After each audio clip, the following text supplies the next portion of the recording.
À 10 jours du sommet atomique entre Donald Trump et Kim Jong-un, l'invité du Grand Angle vous propose un voyage au cœur de la Corée du Nord.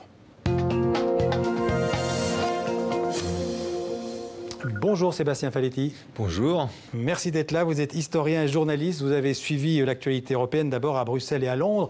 Mais vous êtes surtout un passionné de l'Asie où vous vivez depuis plus de 10 ans, en Corée du Sud et puis en Chine, puis à nouveau à Séoul. Vous publiez aux éditions Équateur un livre en plein dans l'actualité, La piste Kim, un voyage au cœur de la Corée du Nord, un pays que vous êtes rendu plusieurs fois. Commençons d'ailleurs par cette actualité. Le sommet du 12 juin entre Trump et Kim, il aura bien lieu. Est-ce que la possibilité d'un tel sommet qui était impensable il y a quelques mois, est-ce que ça vous a surpris? Bien sûr qu'il y a une surprise. Il faut savoir que le régime nord-coréen essaye depuis des décennies d'obtenir un tête-à-tête avec un président américain en exercice. Il n'a jamais réussi à le faire. Et là, Kim Jong-un a lancé une offensive de charte diplomatique depuis le début de l'année. Il a envoyé une lettre et je crois que même à sa propre surprise, Donald Trump y a répondu immédiatement et de façon positive. Oui, parce que juste avant, on était à 2 doigts de la guerre. Voilà, jusqu'à la fin de l'année dernière, c'était une extrême tension avec des tests balistiques, nucléaires, les États-Unis qui brandissaient la possibilité d'une réponse militaire. Donc un changement de ton complet et désormais la possibilité de ce tête-à-tête, ce sommet du siècle. Alors c'est un sommet particulièrement compliqué parce que ce sont aussi deux prédateurs politiques, c'est un bras de fer nucléaire. Deux communicants aussi. Voilà, deux communicants et qui ont l'habitude des rapports de force, mais aussi d'être dans une position dominante. Alors, donc là, il va falloir qu'ils trouvent un terrain d'entente alors qu'ils ont l'habitude d'être toujours en situation de dominant. Alors grâce à votre livre, on va essayer de comprendre qui est ce Kim Jong-un. Donc c'est le petit-fils de Kim Il-sung, c'est le premier qui était le premier dirigeant de la Corée du Nord, d'abord Premier ministre en 48, puis président en 72. On peut dire que la famille Kim, c'est la seule dynastie, entre guillemets, communiste de l'histoire.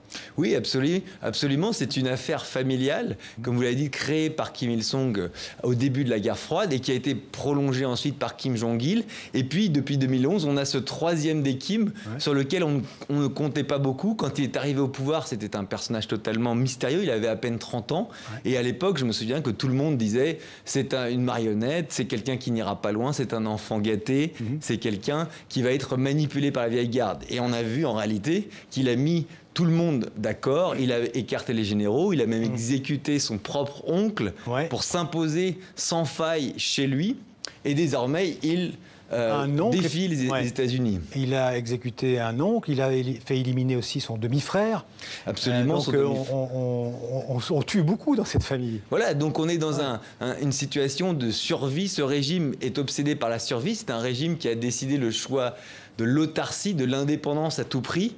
Et pour tenir face au mouvement du monde, face aux grandes puissances, eh bien, il y a des méthodes radicales. Il faut absolument tenir. Et donc, c'est un régime extrêmement réaliste. Et donc, c'est quelque chose d'important pour comprendre le tête-à-tête qui se prépare avec Donald Trump, c'est qu'on a quelqu'un de très réaliste, de très pragmatique. Alors, pourquoi il a succédé à son père? Parce qu'en fait, c'est pas le fils aîné de Kim Jong-il. Absolument, c'est un fils cadet.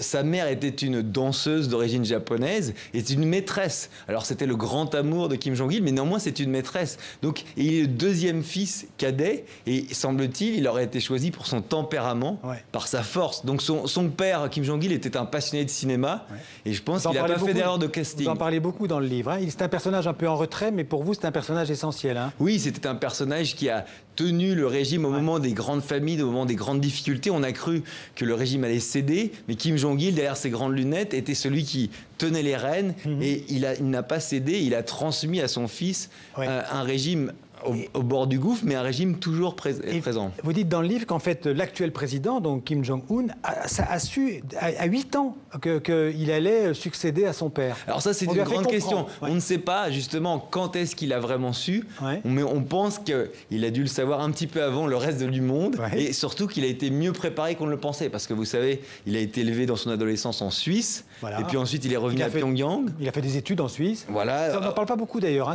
même en Suisse, ça reste assez secret. Un secret. La Suisse aussi n'a pas beaucoup communiqué là-dessus, bien évidemment. Il a eu donc une adolescence dans une école publique suisse. On le voit à l'école. Voilà.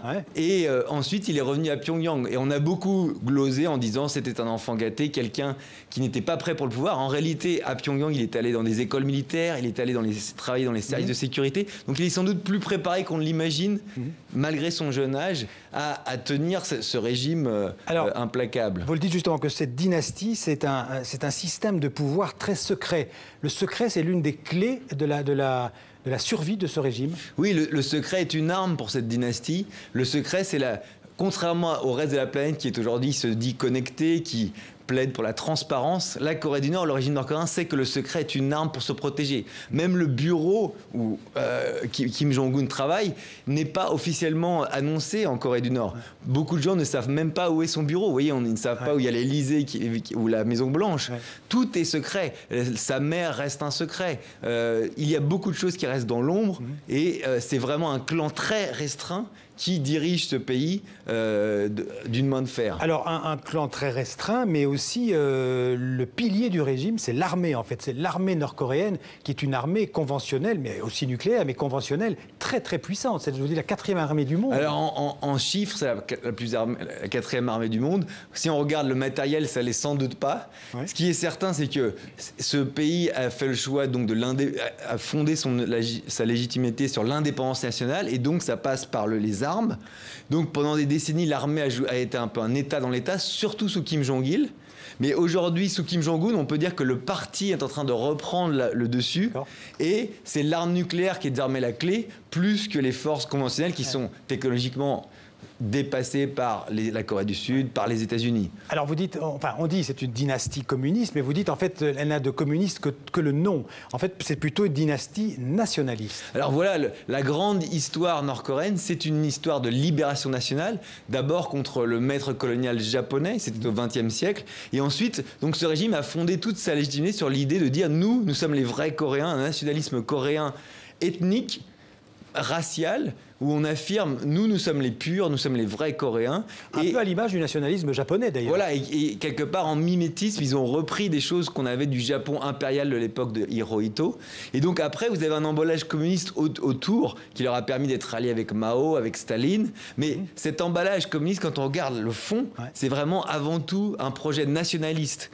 Et ça se poursuit aujourd'hui avec le sommet de Singapour. Qu'est-ce qui est en train de se passer? Kim Jong-un peut dire, regardez, moi, je parle avec la première puissance mondiale en tête-à-tête. Donc c'est un succès nationaliste. Justement, qu'est-ce que Kim Jong-un, pourquoi est-ce qu'il a accepté de négocier avec les États-Unis? Qu'est-ce qu'il a à gagner? Alors d'abord, il était au dos au mur. Il faut quand même voir que l'année dernière, avec la politique de pression maximale des États-Unis, des sanctions, la menace voilée d'une frappe militaire, je crois que le régime était allé au bout de ce qu'il pouvait faire en termes de défis. Donc il y avait un vrai risque de survie pour le régime. Il est menacé ce régime, est-ce qu'il est menacé de l'intérieur? Alors de l'intérieur, pour le moment, on n'a pas de signe d'opposition.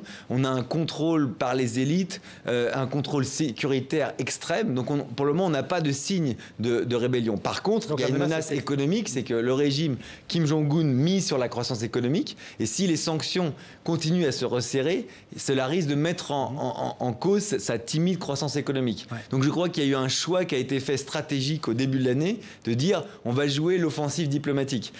Il y a un négociateur que je cite qui m'a dit une phrase, je pense, qui résume tout. Il dit les Nord-Coréens adorent fermer la porte à double tour, et puis soudain ils l'ouvrent brutalement, et l'adversaire tombe dans l'embrasure automatiquement. Trump est en train de tomber dans la... Et donc c'est ce qu'ils ont fait, ils ont ouvert au début de l'année, et désormais, vous voyez, il y a 6 mois, Kim Jong-un était isolé, au bord du gouffre. Aujourd'hui, on ne sait pas s'il va réussir son sommet, mais en tout cas, il est sorti de l'isolement, il parle avec la première puissance mondiale, mais aussi avec la Chine, qu'il a déjà invité 2 fois. Les Russes veulent le rencontrer, les Japonais veulent le rencontrer, la Corée du Sud l'a rencontré. Donc en 6 mois, il a réussi à sortir de son isolement pour revenir au cœur du jeu. Donc c'est déjà une première étape. Est-ce qu'on ne peut pas dire que dans ce futur sommet du 12 juin, finalement, c'est Donald Trump qui a le plus à perdre? Donald Trump ne peut pas revenir les mains vides. Donc Donald Trump doit revenir en affirmant qu'il a fait un grand progrès ou voire résolu la question nucléaire. Donc il doit revenir en agitant quelque chose.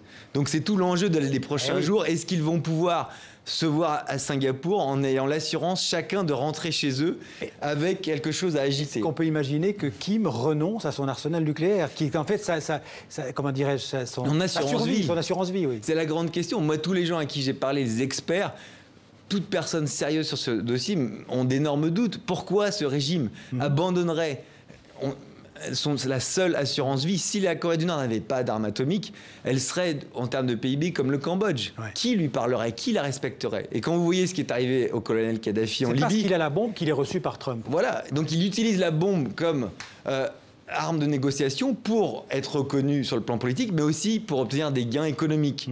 Donc toute la question pour lui, c'est d'arriver à amadouer Donald Trump en lui donnant des gages. Donc il va sûrement faire des pas sur le nucléaire, comme il a déjà commencé à l'annoncer, peut-être une feuille de route de la dénucléarisation. Peut-être un traité de paix aussi avec la Corée du Sud. Il faut rappeler qu'ils n'ont toujours pas signé la paix depuis 1953. Voilà, donc il souhaite un traité de paix pour pouvoir être reconnu diplomatiquement par les États-Unis. Donc il fait beaucoup de demandes. Donc quand il parle dénucléarisation, c'est toujours un donnant-donnant. Et la question, c'est est-ce qu'il y a des exigences qui sont acceptables des États-Unis? C'est ce qu'on va savoir dans les prochains jours, mais je pense surtout après le sommet de Singapour, car ça va être un processus très compliqué qui risque de s'étirer pendant des mois, voire des années de négociations. Des négociations qui peuvent achopper à tout moment. D'une certaine manière, on peut dire que le temps joue en faveur de Kim. Alors, en tout cas, pour le moment, il a son arme, il n'a rien donné de tangible. Donc, il va falloir voir dans les prochains mois, est-ce qu'il est prêt à donner quelque chose de véritablement tangible sur le plan atomique. C'est ça qu'on attend de voir, notamment à Singapour. En tout cas, on va suivre ce sommet avec intérêt. Donc, je rappelle, pour comprendre ce qui se passe en ce moment en Corée du Nord et au-delà, d'ailleurs, dans toute la région, votre livre, donc aux éditions Équateur, La piste Kim, voyage au cœur de la Corée du Nord. Merci Sébastien Faletti. Merci.